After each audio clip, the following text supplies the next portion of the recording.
It started on a Sunday, the kind of slow, grey afternoon where the world feels half asleep. I wasn't supposed to be there that day, wandering through that old thrift shop on 8th and Maple. It smelled like mothballs, dust, and forgotten stories, the kind of place that sold the past for a pocket change. I wasn't looking for anything, really, just killing time. There were aisles of mismatched toys, broken lamps, and piles of VHS tapes, stacked high, most without covers. Disney classics, workout videos, old horror movies, church sermons, all labeled in fading marker. Then I saw it. A single black tape, tucked behind a row of colorful CLAMSHELLS. No label. No title. Just the faint wordplay written in red ink across the edge of the spine. The handwriting wasn't printed. It looked carved, gouged into the plastic. I turned it over, expecting to see something written on the other side. Nothing, just a small, uneven sticker near the real window that read property of C17. I didn't know what that meant. I didn't care. Something about it felt heavy, charged, like holding a secret in my hand. The guy behind the counter didn't even look up when I paid. He just said, "You sure you want that one?" "Yeah." "Why?" He shrugged. "People bring that tape back. Always do." He didn't say it like a warning. More like a fact. I laughed awkwardly and left. That night, I dug my old VHS player out of storage. I hadn't used it since high school. I plugged it into my TV, slid the tape in, and pressed play. For a few seconds, nothing but static. Then, faintly, an image began to form. A living room, dimly lit, almost black and white even though it was in color. The camera was handheld, swaying slightly, as if someone was breathing behind it. No music, no intro. Just that quiet buzz of old film, the kind that makes you feel like you're intruding on something private. A man sat on a couch, middle-aged, pale, wearing a white shirt. He stared directly into the camera. No emotion, no movement, just staring. I waited for him to speak. He didn't. After nearly 2 minutes of silence, he blinked once, slow, deliberate, then looked toward something off-screen. The camera panned. Across the room stood a figure, small still. At first, I thought it was a mannequin. It didn't move, and the lighting made it look almost plastic.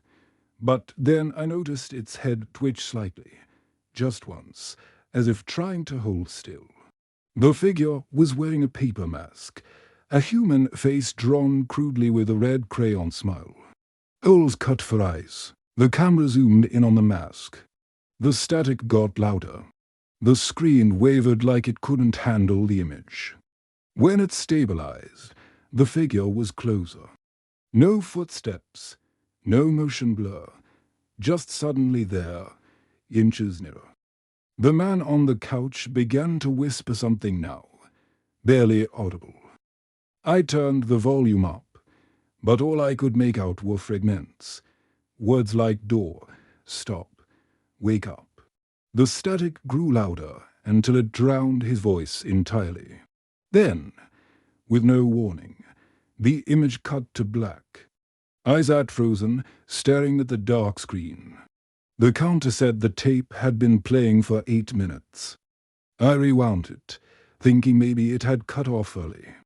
But when I pressed play again, it didn't show the same footage. The living room was gone. Now it showed a hallway narrow, flickering light. At the end of it stood the same paper-masked figure. The camera was moving toward it slowly, step by step. There were voices in the background, dozens of them. Whispers overlapping, out of sync, like 100 different versions of the same person talking through the static.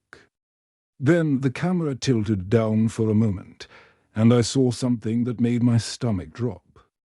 Bare feet, dirty, trembling, stepping close on their own. The person filming wasn't in control. And then the screen froze. One frame. The figure now right up against the lens. The mask filling the screen. And through the eye holes, you could see something behind the paper. Not skin, not eyes, just movement, like something shifting beneath the surface, pressing against it. Then the tape stopped. No credits, no outro. Just that heavy silence that only old electronics make, the kind that hums inside your skull. I tried ejecting the tape. It jammed. When it finally came out, the plastic case was warm, almost hot to the touch. I set it on the desk and stared at it for a long time. There was something new scratched into the label now. Right below the word play, don't rewind. That night, I dreamed of the hallway, the flickering light, the sound of static crawling behind me like breathing. When I woke up, the TV was on. Black screen, faint humming. The VCR light blinked twice, then once more. Then, slowly, it started to rewind by itself. I didn't touch the tape for 3 days. I kept it on my desk, unplugged the VCR, even draped a towel over the TV. But every time I walked past it, I could swear I heard something faint. Not static, but a kind of rhythmic pulse, like breathing through old speakers. By the 4th night, I couldn't stand it anymore. I had to know if the tape really did what I thought it did. I told myself it was the scientific thing to do. Document it, test it. I set up my phone to record the playback, sat on the edge of the couch and pressed play. At first, the same static, same hum. Then, the hallway again, but it looked different now, darker, narrower. The light that flickered before was gone. And this time, the camera wasn't moving toward the masked figure. It was moving away, fast, shaky, like whoever was holding it was running. I turned the volume up. There was breathing, heavy, frantic, the kind of sound people make when they're crying and gasping at the same time. Then, faintly, another sound. Footsteps behind the camera, slow. Measured, the shot jolted sideways, showing glimpses of doors on either side, all of them open. And inside each doorway, for just a split second, I saw something standing, still shapes, masks, peeper faces. Each door it passed, another one turned its head, watching. The runner screamed, but it didn't sound human. It was distorted, stretched thin by the tape, like metal grinding on metal.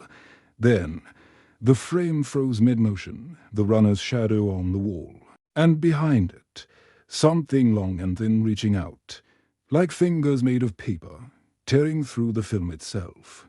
The screen flickered, and suddenly, there I was. My own living room, not my couch. My reflection faintly visible in the TV. The camera was panning slowly, shakily, as if someone was standing in my apartment, filming the moment I was watching. My breath caught in my throat. Then the picture glitched again.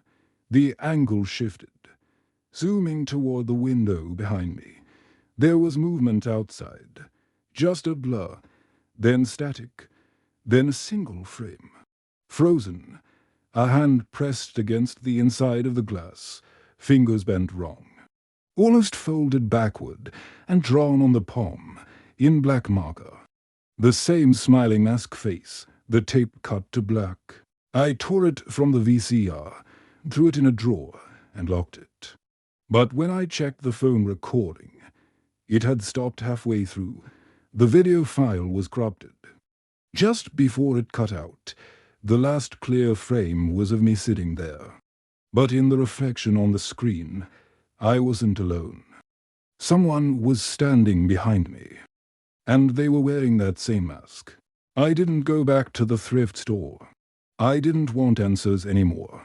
But something about what I saw wouldn't leave me. Every time I closed my eyes, I saw that walked, hand-drawn smile, the way the paper wrinkled where a real mouth should be. By the 6th night, I stopped sleeping. When I finally did doze off, I woke to the faint whirring of the VCR, the unmistakable sound of the tape spinning. I froze. I'd unplugged it days ago. I grabbed a flashlight, my chest tight, and stepped into the living room. The TV was black, but the tape was playing, the reels turning silently, though no power light was on. I stood there, not breathing, as the screen slowly brightened. At first, static again. Then, my hallway. Not the hallway from the first recording. My hallway. The one leading to my bedroom. The camera was moving forward. I turned, half expecting to see someone there. Nothing. When I looked back at the TV, the camera had reached my bedroom door. Then the picture froze. The door on the screen began to creak open, not in the footage, but in real life. I spun round. My actual bedroom door was opening slowly. The air felt electric, thick, vibrating in my ears. I stepped forward, heart pounding, ready to slam it shut. But before I reached it, the light inside flickered once. Someone was standing there, a figure small still, wearing that same paper mask. It tilted its head, the crayon smile twisting slightly with the motion. Then it stepped back into the dark and was gone. I slammed the door and didn't open it again until morning. When sunlight finally crept through the blinds, I found something on the floor in front of the door. A torn piece of paper.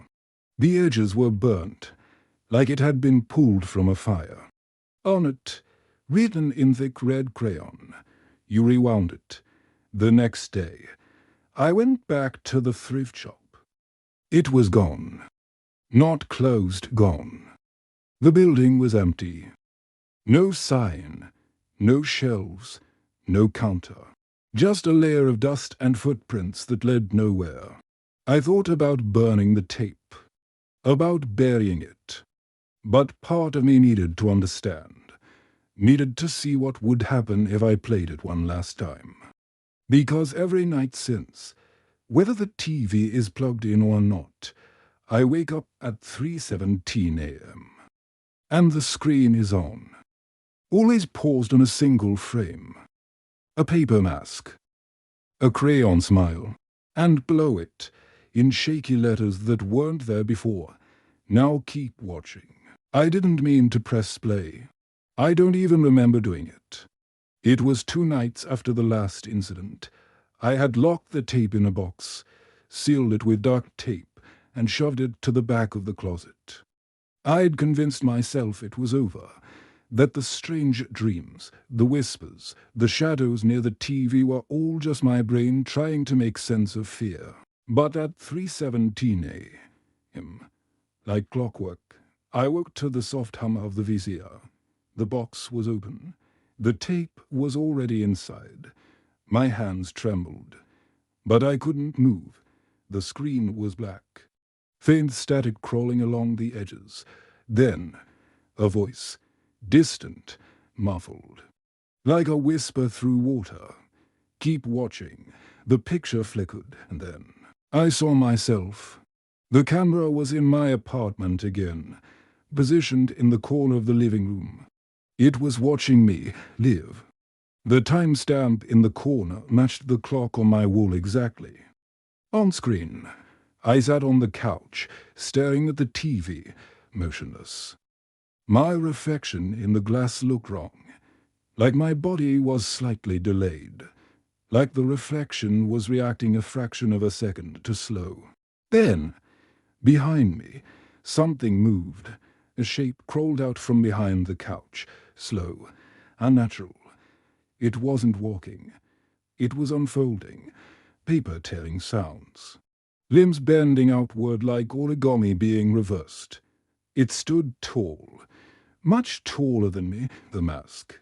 On its face wasn't the same smile this time. It was blank dot torn, and in the middle of its chest, a hole, decked and dark, like something had been punched through it. I watched as it reached toward the screen. The static round the edges thickened until the shape, his fingers looked like they were inside the TV. I jumped back, but on screen, my reflection didn't move.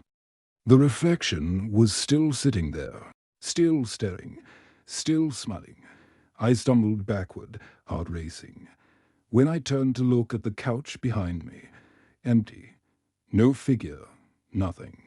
But I could still hear the faint crinkling of paper somewhere in the apartment. I spun toward the closet. The door was slightly open. The box that had held the tape lay empty on the floor. Something was written on the inside of the lid, in thick black ink. "You're almost done watching." The next morning, I unplugged everything, the TV, the VCR, even the lamps. I dragged them all to the trash chute and shoved them down one by one. But when I came back inside, the TV was still there, sitting in the same spot, clean, perfect, and on the table, a VHS tape. The label, once faded, now read clearly in red marker, Tape 2. I had never seen another tape. I turned it over. On the back, scrawled faintly, almost carved into the plastic, "Finish what you started." I don't know why I did it. Maybe because fear has a way of turning into obsession. Maybe because I needed to know how it ended. I slid the second tape into the player. No static this time, just a flat black screen. Then a figure walking through the woods. The camera followed close behind. The ground was wet. Leaves crunching, the light dim like early morning. After a few seconds, I realized something. I recognized the path. It was behind my apartment. The figure stopped in front of something half buried in the dirt, a wooden crate. They knelt down, brushed the mud away, and lifted the lid. Inside was a mask, the same one from the tapes, the same one that had stood in my doorway. The figure turned toward the camera and put it on. I froze. It was me. I stopped breathing. The screen flickered, then cut to another shot. The camera sitting in my living room, again at night. The same position as before, on screen. I walked in, my face blank, movement stiff, as though being directed. I sat on the couch, picked up the remote, and stared straight at the screen. I whispered something. I leaned closer, trying to hear. The audio was faint, distorted by static. Then it cleared for just a second. I heard my own voice say, "It's your turn." The picture distorted, colors bleeding, the frame warping like heat waves. A new figure entered the shot, crawling slowly from behind the couch. Its mask this time was completely black, with a single red line across the mouth. It crawled toward me, toward the version of me on the screen, and placed one hand on my shoulder. And that's when my shoulder turned cold, like someone was standing behind me, their breath against my neck. I turned, fast nothing. But the smell, that smell of burnt paper and plastic, filled the air again. On screen, the masked thing leaned closer, whispering something in my ear. The static grew louder until I couldn't hear. Then silence. And on the screen, my on-screen self turned to face the camera. But it wasn't me anymore. The face was twisted, eyes too wide, the mouth drawn with a crude, blood-red smile that moved too much, as if something beneath the skin was forcing it wider and wider. Then the figure spoke, the voice warped, but unmistakably mine. "Stop watching." The screen went black. The tape ejected itself, landing on the floor with a soft click. I stared at it for a long time, the room thick with that burnt paper smell. I thought it was over again. But then I noticed something on the tape that hadn't been there before. A new word, etched deep into the label, "Final." That night, I dreamt of the hallway again, the same narrow walls, the same paper-masked faces turning as I ran past them. But this time, I wasn't the one holding the camera. I was the one chasing. And I was smiling. The day after I found the final tape, I didn't leave the apartment. I didn't eat. I didn't sleep. I just sat at the edge of my bed staring at that piece of black plastic like it was a ticking bomb. Every instinct in me screamed not to touch it. But curiosity doesn't fade, it rots. And by the third night, the silence had become unbearable. The tape was still sitting where I dropped it on the floor. The word "final" seemed deeper now, carved so hard that the plastic round it had warped. I told myself I would only look, just enough to see what it contained, to know the truth, and then destroy it. I placed it in the VCR. This time, the screen didn't show static.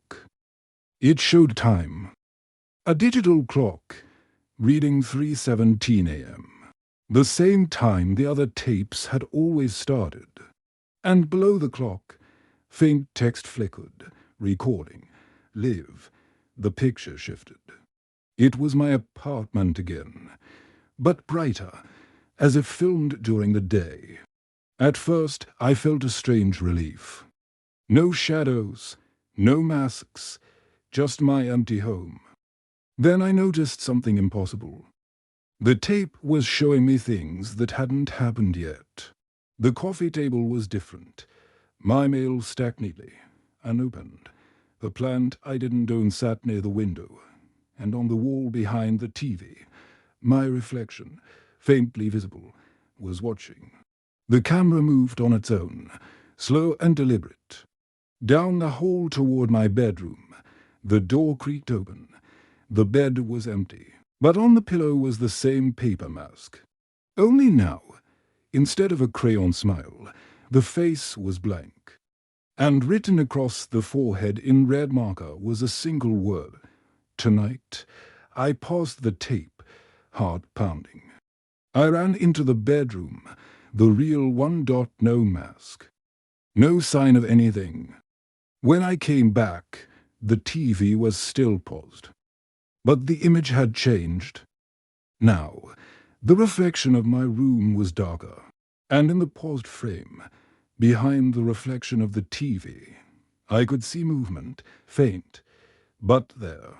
Someone standing behind me in the image. But when I turned, no one. The tape unpaused itself.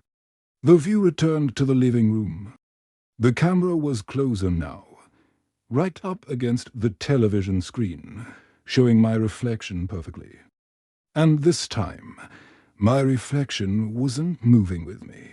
I stood there, frozen, staring into my own unmoving face. Then the reflection blinked. I hadn't. Slowly. It smiled. I ripped the tape out and threw it across the room. But the TV didn't go black. The image stayed. My reflection, still smiling, still moving on its own. Then, from the speakers, a voice whispered softly, "You watched too much." The image began to warp again. The reflection started to age. My face on screen grew older, paler, hollow-eyed. The skin sank into the bone. The lips tore into a permanent grin. Then, the reflection reached toward the inside of the screen. The glass rippled like water. I stepped back and tripped. The floor felt soft beneath me, almost liquid, like I was sinking into static. The sound of the tape slowed. voices twisting into low growls. The lights flickered. The air grew cold. Then everything froze. The screen showed a single frame. A body. Mine. Lying in the middle of the living room floor. Face turned away. Blood pooling on the head. The timestamp at the corner blinked. 3:17 a.m. Below it, more text appeared. One word at a time, typed in the same shaky letters, to be recorded. I woke up on the floor hours later. The tape was gone. The VCR was empty. The screen black. I thought maybe it had all been a dream. Some breakdown from lack of sleep. But when I went to the door to leave, there was something blocking it. A single VHS tape. The label read, "Recording complete." I didn't remember recording anything. But I plugged the camera into my laptop anyway. There was one video file. Timestamped the exact minute I had blacked out. I pressed play. The footage showed me, lying on the floor. UNMOVING. But behind the camera, someone was whispering. The voice low, rhythmic, mechanical. And then the camera tilted down, showing a reflection in the TV screen. Not me, not anymore. Something else was inside the glass, wearing my face like a mask. It leaned close until only the eyes filled the frame, white, cracked, flickering. And then it spoke, in my voice, but reversed, garbled words that played backward like broken film. I rewound, slowed it down, played it forward. This time, the voice was clear. "Now it's your turn to tape." When I looked up from the laptop, the TV was on again. The screen was showing live footage from my own webcam. And on screen, my reflection smiled. Behind it, a shadow moved, not in the room, but inside the screen, pacing slowly back and forth like an animal in a cage. Then it stopped, turned, and pressed its face against the glass. For the first time, I saw what was behind the paper mask. Not a face, just darkness. Endless, writhing, open darkness, shaped like something human trying to remember how to be human. That night, I taped over every mirror in the apartment, but reflections find their way back. The windows began to fog from the inside, and on each one, faint handprints appeared. 5 fingers drawn in soot, always facing inward. Sometimes, when I pass by the TV, I can see the faint red light of the camera still recording. The tapes are multiplying, each one labeled differently. Tape 3, Tape 4, record, live. I never made them, but they keep appearing, and every time I destroy one, another shows up, closer. The last one appeared right beside my bed. This morning, the label read only one word, tonight. I spent the entire day packing. Not that I had much left worth taking. I'd smashed the TV. I'd burned the tapes. I'd even broken the damn VCR into pieces and tossed it down the garbage chute. But every time I blinked, I could still see it, the red light, the blinking wreck in the corner of my mind. I told myself I'd leave by sunset. Get in the car, drive as far as I could. Forget this apartment, forget the thrift store, forget everything that had ever flickered on that cursed screen. But at sunset, as I zipped the last bag, the lights flickered once, and every bulb in the apartment went out. Total darkness. Only the faint orange glow from the horizon filtered through the blinds. Then, from the corner of the room, a sound, soft, rhythmic. A tape being loaded. The VCR was gone. I destroyed it. But the sound was unmistakable. The click, the whir, the faint high-pitched hum of a tape spinning. I stood perfectly still. The air felt charged, thick with static.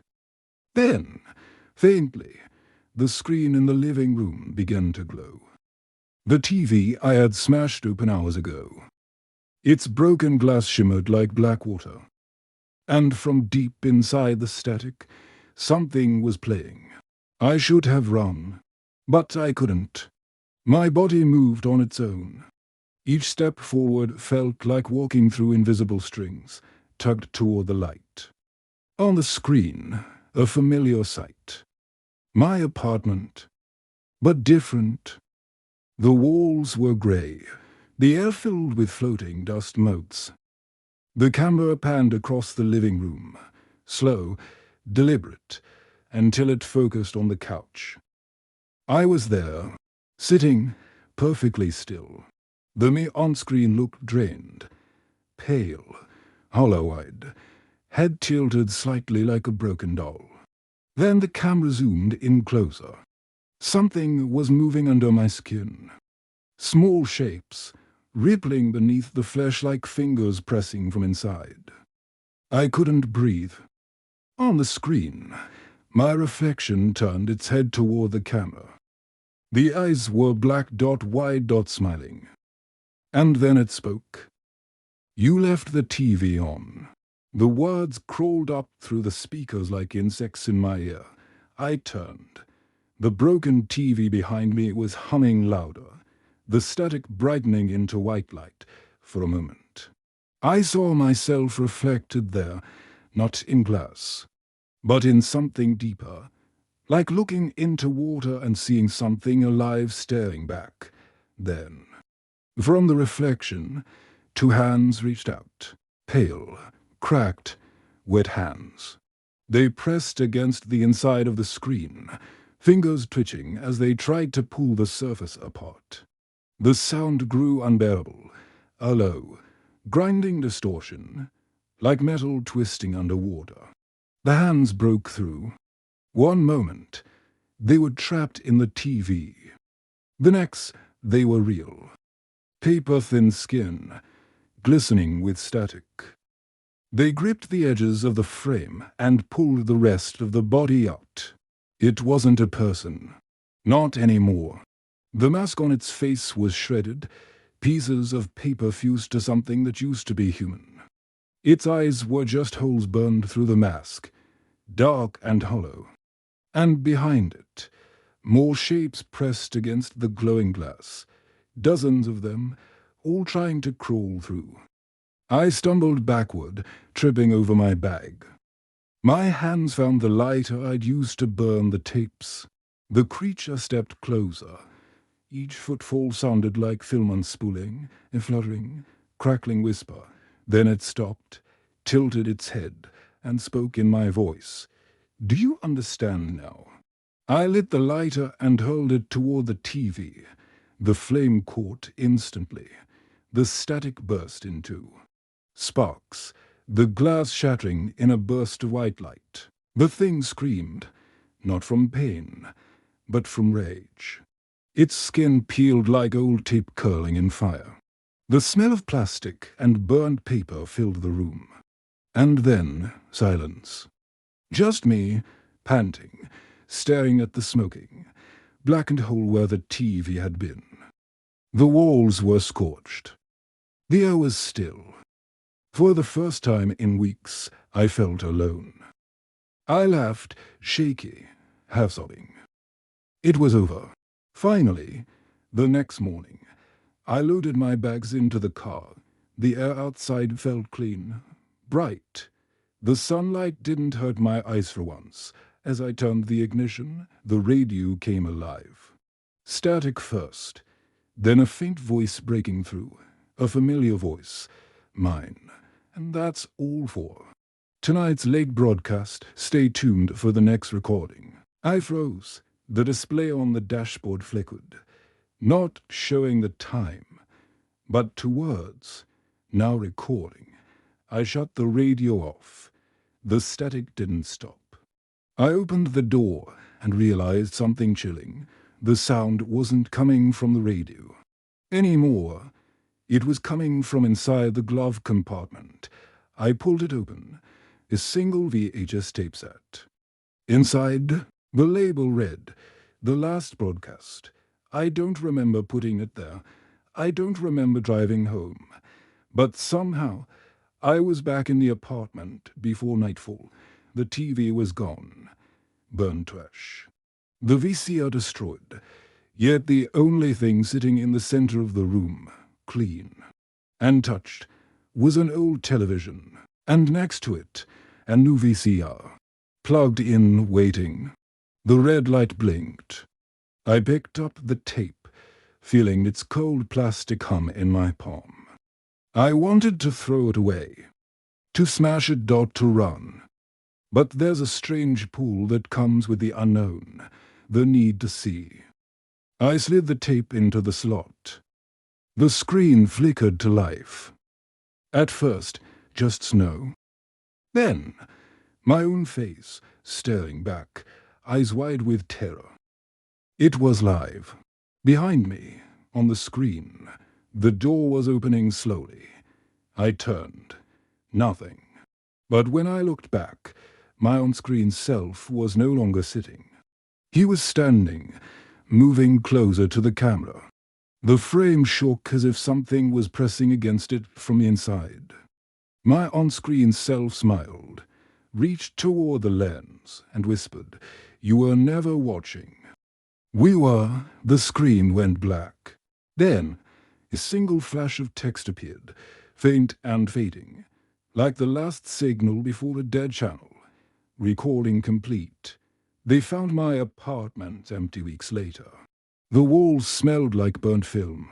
The police logged the case as missing person, probable mental breakdown. But on the living room floor, under the pile of ash, they found a single object that shouldn't have survived the fire. A VHS tape. Its label still clear. Tape 1, and when they played it at the station, the footage showed something none of them could explain. Not a man. Just a dark, peeper-masked shape sitting cross-legged in front of the camera, watching, smiling. And behind it, rows of televisions, all flickering to life, one by one. Each screen showing someone new. Someone sitting at home, alone, watching a video they shouldn't have found. And in every reflection, that same mask, the end.